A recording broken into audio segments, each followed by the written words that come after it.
Hey there! Welcome to today's Explainer. If you're a TESOL student looking at all these different theories and teaching styles and feeling, well, completely overwhelmed, just take a deep breath. We're going to completely demystify ESL methodologies step by step so you can totally ace your final exams. Just imagine we're sitting in a coffee shop and I'm tutoring you from scratch. We'll break everything down nice and easy using everyday examples so you can really picture these classrooms. By the end of this, you're going to be absolutely ready to tackle those multiple choice questions and short essays. Okay, so here's our game plan for today. First, we're covering the early methods. Then we'll jump into the super-structured audiolingual era, followed by a much-needed relaxation break with Suggestopedia. After that, we'll get highly practical with communicative language teaching and wrap it all up with a rapid-fire final exam recap. If you take a look here, you'll see a timeline that is basically the biggest secret to passing your exam. You just need to understand one simple story. Literally every teaching method you see here was born out of frustration with the one that came right before it. When one method failed, teachers rebelled, completely flipped the script, and invented the exact opposite. Just keep that narrative in your head, and this whole history is going to make perfect sense. All right, Section 1, the early ESL methods. Let's step back in time to the rigid, heavily structured classrooms of the 1850s through the early 1900s. First up on the chopping block is the grammar translation method. Picture this, okay? If I were your teacher back in this era, we wouldn't even speak a single word of English in our English class. No way. Instead, I'd speak to you entirely in your native language, hand you a thick piece of classic literature, and your only job would be to memorize massive lists of isolated vocabulary words. You'd literally just translate sentences word for word. There was absolutely zero focus on conversational speaking. It was 100% about reading, writing, and honestly, some pretty harsh rote memorization. So the main idea is the grammar translation method cared purely about written rules and direct translation, completely ignoring spoken communication. So if you're taking your exam and you see a question talking about translating texts or memorizing vocab lists in the native tongue, boom, immediately pick grammar translation. Well, teachers eventually woke up and realized the fatal flaw here, right? Their students couldn't actually speak the language. So they rebelled and came up with the direct method. And I mean a complete 180. The mother tongue was completely banned. Teachers exclusively used the target language. So if I wanted to teach you the word apple, there's no way I'd translate it for you. I'd physically pull an actual apple out of my bag, point right at it, and just say, apple. You'd learn directly through everyday objects, pictures, and asking simple, natural questions. So the main idea is the direct method immerses you completely in the target language. It ditches translation entirely in favor of visual aids and physical objects. It's all about building that natural, direct mental link between the object itself and the English word. Moving right along to Section 2, audiolingual habit formation. By the time World War II rolled around in the 1940s and 50s, the military desperately needed people who could speak foreign languages perfectly and instantly. Just pointing at apples simply wasn't cutting it anymore. Now, you absolutely need to highlight and memorize this term for your essays: behaviorism. Think of behaviorism kind of like training a puppy. You know, if the puppy sits, you give it a treat, right? Well, that exact psychological engine is what drives the audiolingual method. It relies entirely on repetition and reward to create automatic language habits. The core belief here was that learning a language isn't really about deep, critical thought. It's simply about conditioning your brain through sheer repetition until the words just flow without you even having to think about them. So, the crucial takeaway here is that in an audiolingual classroom, the teacher is basically a drill sergeant. Imagine standing in strict rows while I just bark a sentence at you, something like, the book is on the table. And then you and your classmates have to repeat it perfectly, over and over again. Then I suddenly change just one word to pen, and you have to immediately snap back, the pen is on the table. I'm literally drilling you to memorize the grammatical structure until it's permanently stamped in your brain. At this stage, having a meaningful, real-world conversation doesn't matter. Perfect structural grammar is the absolute only goal. Okay, listen up, because this comparison is an absolute goldmine for your multiple choice questions. Professors love to test you on how these two methods differ. It clearly lays out how the direct method kind of just happened naturally, right? No strict science behind it. You just absorb the language by pointing at stuff. But look at the audiolingual method on the right. That was strictly, rigorously engineered.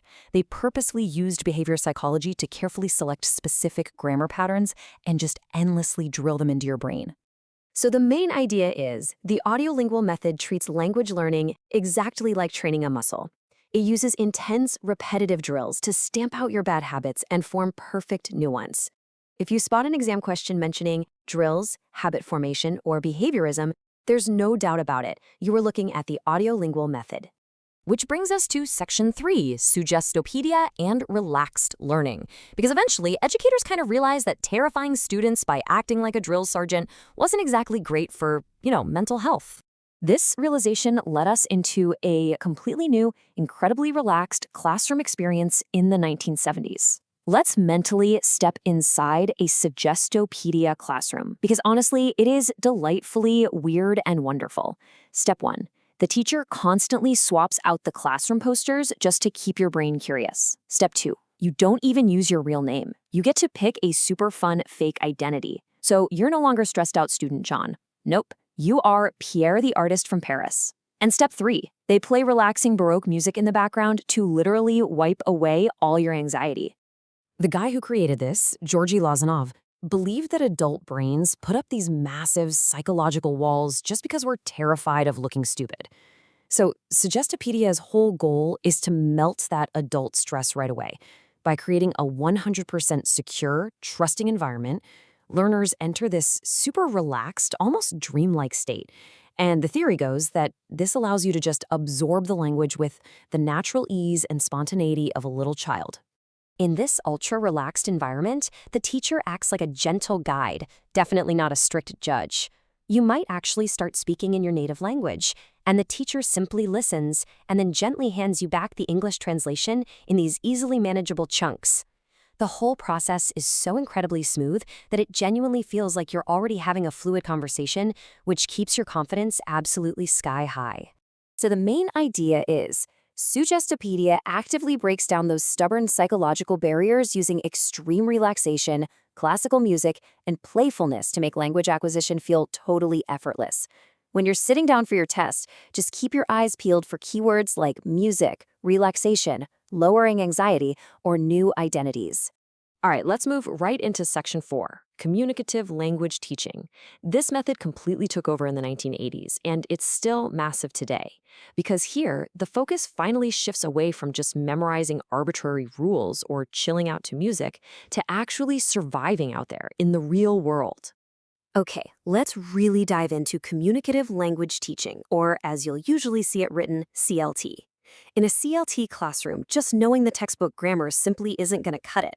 I mean, who cares if you can perfectly recite a verb tense if you literally can't order a cup of coffee, right? In CLT, you've got to play games and solve problems together using English. You have to prove you can actually function in society.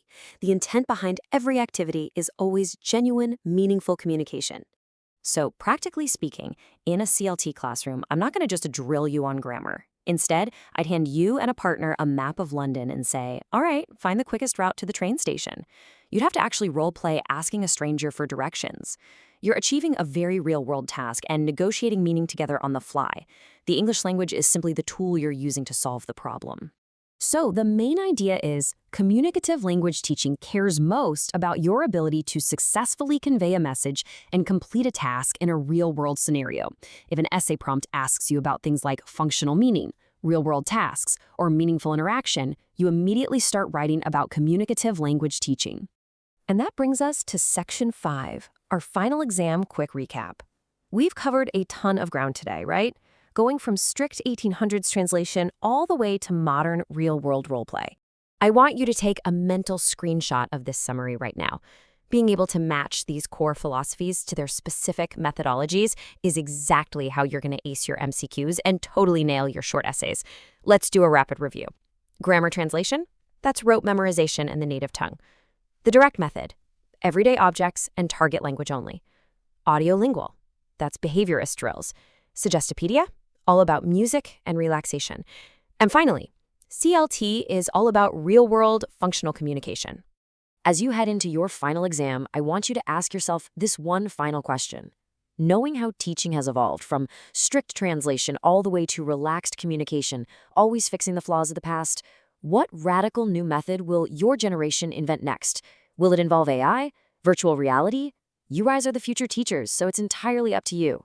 Thank you so much for joining me for this explainer. Study hard, rely on these structured concepts we talked about, and go ace that exam.